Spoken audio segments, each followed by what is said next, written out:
Hello everyone, welcome back to our channel Akash Papri. তোমাদের সকলকে অনেক স্বাগতের সঙ্গে নতুন একটা ভিডিও শুরু করছি। তো সবাইকে শুভ সন্ধ্যা, কারণ এখন সন্ধ্যের থেকে আজকের ভিডিওটা আমি শুরু করছি। মাম্মা, তুমি সবাইকে হ্যালো বলে দাও।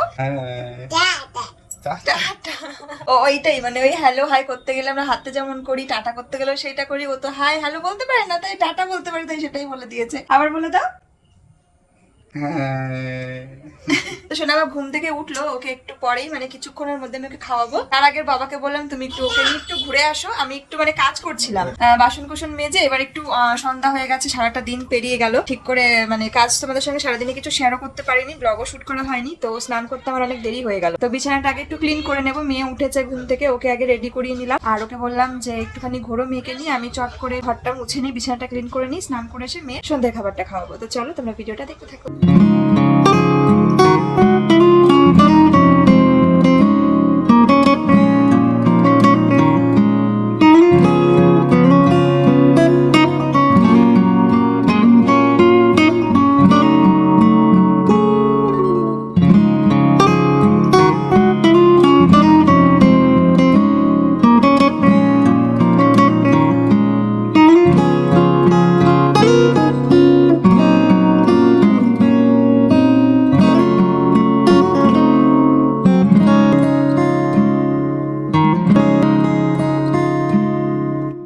আমি আর সোনামা গেছিলাম হচ্ছে দোকানে।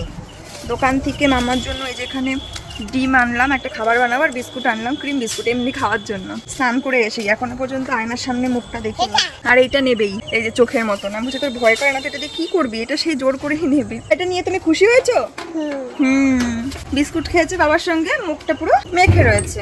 নাও তোর খেলো। এই যে যেইটা নিয়ে আসলো না, এই দেখো দুষ্টুমি করছে আড়ালে গিয়ে। এই দেখো আমার পিছনে খালি লুকাচ্ছে। হ্যাঁ দেখি, দেখাও দেখাও আগে, দেখাও আগে হাত দেখি কি করলো জিনিসটাকে, তোমাদের দেখাচ্ছি, দাঁড়াও। এই দেখো, দেখাতেই হবে, তুমি দেখাবে না মানে? এই দেখো, এই দেখো, দেখো কেমন দুষ্টু, দেখাবে না? দেখাও দেখাও। এ বাবা, আদর্শনীর হাত আর খুলবে না। কি হবে? খুলেছে? আর খুলবে না। এই দেখো, আর খুলবে না, লেগে গেছে আঠা। ওই চোখটার এই দুর্দশা করলো, চোখ গেলে দিয়েছে আমার মাম্মা। চি চি চি, আদর্শিনী ধরেছে। শিগগিরটাকে ক্লিন করাতে হবে, নাহলে সর্বনাশ করে দেবে। তোমাদের সঙ্গে সোনামার জন্য একটা ডিম, ওটস, গাজর দিয়ে একটা সুন্দর মানে ব্রেকফাস্ট বলো বা সন্ধ্যেবেলার একটা খাবার শেয়ার করছি। প্রথমে বাটারের মধ্যে অল্প একটু গ্রেট করা গাজর দিয়েছি, তারপরে দেখো ডিম দিয়ে দিয়েছি। ডিমটা খুব বেশি যেন ভাজা না হয়, মানে খুব বেশি যাতে শক্ত শক্ত না হয়ে যায়, কিন্তু মানে কাঁচাও থাকবে না, সেরকম কন্ডিশনটা আসা অবধি ওয়েট করব। তারপরে এর মধ্যে আমি জল অ্যাড করবো, লবণ দিয়েছি একটু, গোলমরিচ গুঁড়ো একটু দেবো। ক্যাকটাস গুলো সব মনে হয় চার্জ ফুরিয়ে গেছে। কি ব্যাপার, কি করছো? কি কতটা পাতলা করে কেটেছে দেখো, দেখি প্রত্যেকটা হয়েছে এরকম পাতলা? সব কটা, যেটা বের করব, যেটা বের করবো। পেঁয়াজ কাটার কারণ নাকি জমিয়ে খেলা দেখবো, তাই তো? শুধু নিজে নিজেই তো করে করে খাওয়া, একদিনও তো আমাদের কিছু করে খাওয়াও না। খাও না করেছি। আর এদিকে আমাদের দুজনা খেলা করছে, সোনামার কাকাইয়ের সঙ্গে খেলা করছে, ছোট কাকাইয়ের সঙ্গে। রান্না করছো তুমি? ওই দেখো মাম্মাও রান্না করছে। আজকে হঠাৎ ইচ্ছা হলো যে চলো বাড়িতেই একটুখানি মোমো বানিয়ে ফেলি। তার কারণ মোমো খুব সহজেই বানানোর মতন একটা পাত্র আমার কাছে রয়েছে। আর আমার কাছে রয়েছে হচ্ছে আগারোর ইলেকট্রিক মাল্টিকুক কেটেল। এটার সাহায্যে আমি অনেক কিছু রান্না করতে পারি। আর মোমো বানানোর জন্য একটা স্টিমার পট রয়েছে, আর তার সঙ্গে কিন্তু নিচে স্যুপটাও আমি রেডি করতে পারবো। তাই ভীষণ ভালোভাবে এই মাল্টিকুক কেটেলের সাহায্যে কিন্তু মোমো এবং মোমোর স্যুপ দুটোই একসঙ্গে আমি বানাতে পারি। তোমাদেরও যদি প্রোডাক্টটা ভালো লাগে অবশ্যই কিন্তু আমার ভিডিও ডেসক্রিপশন বক্সে লিঙ্ক থাকবে, সেখান থেকে দেখে নিতে পারো। আর খাবারটা দেখো ঠিক এইরকম দেখতে হয়। ফুটে যাওয়ার পরে আমি এটাকে ম্যাশ করে নিয়েছি। এবারে তোমরা চাইলে এটাকে আর একটু ঘনও রাখতে পারো, আর যেরকম পাতলা খাওয়াতে পছন্দ করো, মানে খাবে বেবি, সেই হিসেবে রাখতে পারো। ম্যাশার দিয়ে জাস্ট ম্যাশ করে নিয়েছি। ডিমটা যেহেতু একটু মোটা মোটা দানা দানা মানে মোটা মোটা হয়েছিল, ভাজা ডিম তো, সেই কারণে সেই ডিমটা যাতে অতটা বেশি ইয়ে না থাকে, সেই কারণে একটু ম্যাশ করেছি। হাই রে, দেখো এই ঘরে কি হচ্ছে, খেলা দেখার জন্য, সেটাকে মজা নেওয়ার জন্য এক গামলা মুড়ি মাখিয়ে বসে খাচ্ছে।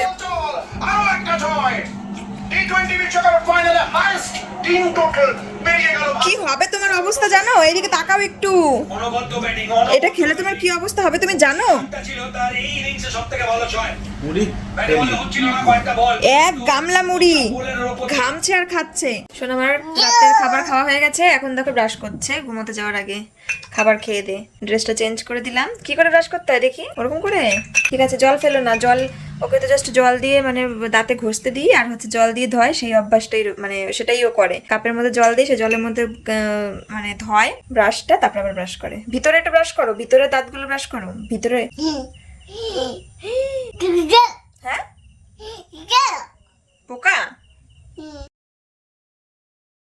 হ্যালো এভরিওয়ান, পরের দিন থেকে আবারও ভিডিও কন্টিনিউ করছি। আজকে আমাদের দুটো জায়গায় ইনভিটেশন রয়েছে, তাও আবার বরযাত্রীর। একটা হচ্ছে আমার মামার ছেলে বিয়ে, আর একটা হচ্ছে মায়ের পিস্তুত দাদার ছেলের বিয়ে। তো মা যাবে হচ্ছে কৃষ্ণনগর, সেখানেও আমাদের বরযাত্রী ইনভাইট ছিল, কিন্তু যেহেতু আমার মামার ছেলেরও রয়েছে আর মানে একমাত্র ভাই রয়েছে আমার মামা, মানে একমাত্র না, আর একটা ভাই আছে, সে ছোট। মামার ছেলের বিয়ে আর হচ্ছে আমার বাড়ির কাছে, তো সেই জন্য আমার এখানে সুবিধা হবে বেশি। আর মামার ছেলের বিয়েটাকে মিস করা যায়, সেটার একটা আলাদাই আনন্দ মজা। তো মা হচ্ছে সকালে রান্না করেছে বেগুনের তরকারি, তো তোমার দাদা ভাই ওই দুদিন ঘন ঘন খেয়েছে আর বেগুন খাসি আর কি, ডিম বেগুন, সেই জন্য ঝামেলা। তাই ওকে করে দেবো হচ্ছে আলু পোস্ত। এই যে সর্ষের তেলে জিরে, কালো জিরে ফোড়ন দিলাম, এবার আলুগুলো দিয়ে ভাজা করে নেব।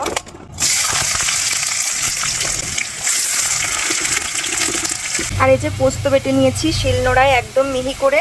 তোমার দাদা ভাই আলু পোস্ত ভীষণ পছন্দ করে, আর আলু পোস্ত ভীষণ সিম্পল কিন্তু ভীষণ টেস্টি একটা খাবার। সত্যি তোর খুব খিদে পেয়েছে, পাগলের মতন করছে, বাইরের থেকে খাবার খেয়ে নেবে। আমি বলছি না, বাইরের খাবার খাবে না, বাড়িতেই খাবে। তো আলু পোস্ত বলেছে, আলু পোস্ত করে দিচ্ছি, তো ওইটা লোভে লোভে আছে। তো যাই হোক, চলো চট করে রান্নাটা করি। এটা তো খুব মানে বেশি তো কিছু হিজিবিজি রান্না না, তাড়াতাড়ি হয়ে যায়। তো এখনো অনেক মানে জামা কাপড় রয়েছে, সেগুলো কাছাকাছি করবো। আর মা হচ্ছে এখনই বেরোবে, ট্রেন আছে 1 ঘন্টা আগেও একটা ছিল, তো ওটা গেল না, মা যে ওটাও ধরতে পারতো।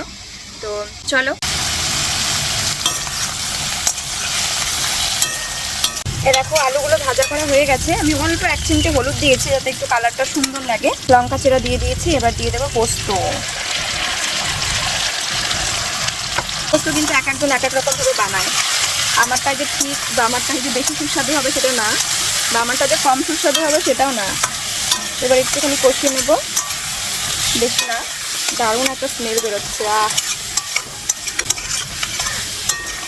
দেখো এবারে জল দিয়ে দেবো। আমি জলটা গরম বসিয়ে দিয়েছিলাম যাতে তাড়াতাড়ি হয়।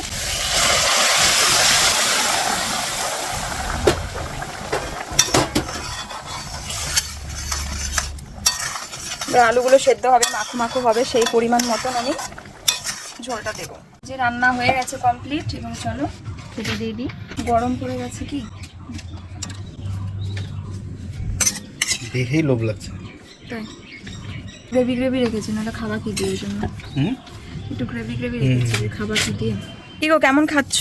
অসাধারণ অসাধারণ। আলু পোস্ত প্রেমী, আলু পোস্ত হলে আর কিছু চাই না, তাই তো? সবচেয়ে প্রিয় খাবার। আচ্ছা, লবণ টবণ ঠিক আছে, পারফেক্ট। গ্রেভিটা যেন আলাদা গন্ধ বেরোচ্ছে। এটাই তো পোস্তর গুণ। পোস্ত খাওয়াতে না সোনা খাওয়া, তাই না? পোস্ত খাওয়াতে না সোনা খাওয়া, পোস্তের এত দাম।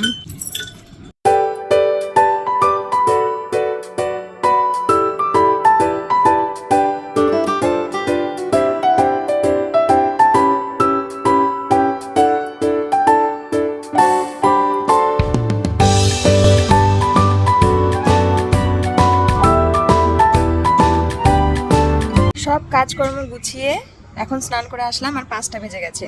তো বরযাত্রী যেতে হবে, অনেক তাড়াতাড়ি রেডি হতে হবে। ওদিকে আমি মেয়েকে এখনও ঘুম পাড়াতে পারিনি সময়ের অভাবে। তো মেয়ের খাবার বসিয়েছি, ওকে খাইয়েই ঘুম পাড়াবো, কারণ খাবারও দেরি হয়ে গেল, ঘুম পাড়াতেও দেরি হয়ে গেল। আর শ্যাম্পু করার ছিল, যেহেতু যাবো বরযাত্রী, শ্যাম্পু করলাম, কাচাকুচি, তারপরে তোমার অনেক বাসন বেরিয়েছিল, কলতলা পুরো ঝাড়ু ঠাড়ু দিয়ে কাছাকাছি সেরে তারপরে একদম আসলাম শ্যাম্পু করে। আর এখন চলো, ঘরে একটা নতুন বেডশিটও চেঞ্জ করা হলো, আর করেছে তোমাদের দাদাভাই করেছে। তাও সেটাকে ঠিকঠাক করেনি, এলোমেলো হয়ে গেছে। বালিশের কভার মানে কোল বালিশের এটা ফিতেটা লাগানো হয়নি। আর এই হচ্ছে বেডশিটটা, আমার এই কালারটা বেশ ভালো লাগে। এর আগে একটা এরকম বেডশিট নিয়েছিলাম, তো ওটার থেকে এটা একটু চোখে আর একটু ডার্ক মনে হচ্ছে। তবে জিনিস তো একটু কাছাকাছি করলে কালারটা কিন্তু ফেড হয়ে যায় 2-4 বার ধোয়ার পরে।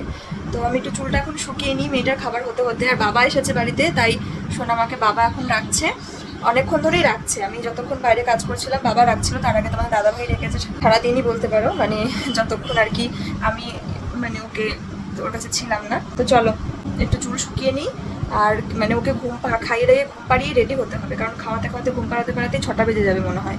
তারপরে একটুখানি যাই হোক ঘুমাবে, রেডি তখনই হতে হবে। তার উপর ভিডিওটাও কিচ্ছু এডিটও হয়নি, পোস্ট করাও হয়নি, তোমাদের ব্লগই দেওয়া হয়নি। যদি সময় থাকে দেবো, না হলে আর আজকে ভিডিওই যাবে না।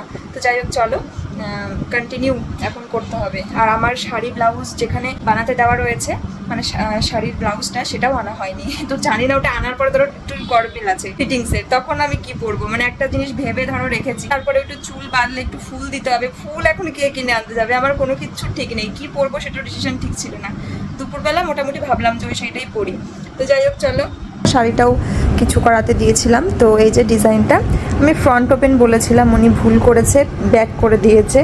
আর এই যে এই ডিজাইনটা, আর এই হচ্ছে ব্যাকেই হুকটা দিয়েছে। ঠিক আছে, এখন আর অসুবিধা নেই অতটা। তো চলো রেডি হওয়ার পালা। দেখো তো এই শাড়ি পরা স্টাইলটা কেমন লাগছে, একটু ইউনিকভাবে ফার্স্ট টাইম ট্রাই করলাম, যেটা পার্টি ওয়্যার শাড়ির সঙ্গে। এখন কিন্তু আমরা রেডি হয়ে নিচ্ছি একদম বরযাত্রী যাওয়ার জন্য। আর রেডি হয়ে বরযাত্রী গিয়ে কত আনন্দ মজা করেছি, নতুন কনেকে কেমন দেখতে লাগছে, ভাইয়ের বউকে, সমস্ত কিছু কিন্তু আমার আগের ভিডিওতে রয়েছে। মানে বিয়ে বাড়ির ভিডিওটা তোমাদেরকে আমি আগের দিনই পোস্ট করে দিয়েছি। যেহেতু একটা দিন ভিডিও দিতে পারিনি, সে কারণে কিন্তু ভিডিওটা জমেছিল, আর তাই কিন্তু আমি আজকে তোমাদেরকে গত দিনের ভিডিওটা দিয়ে দিচ্ছি। তো সব মিলিয়ে আমাদের সবার সাজগোজ কেমন হয়েছিল তোমরা কমেন্টে অবশ্যই জানিও।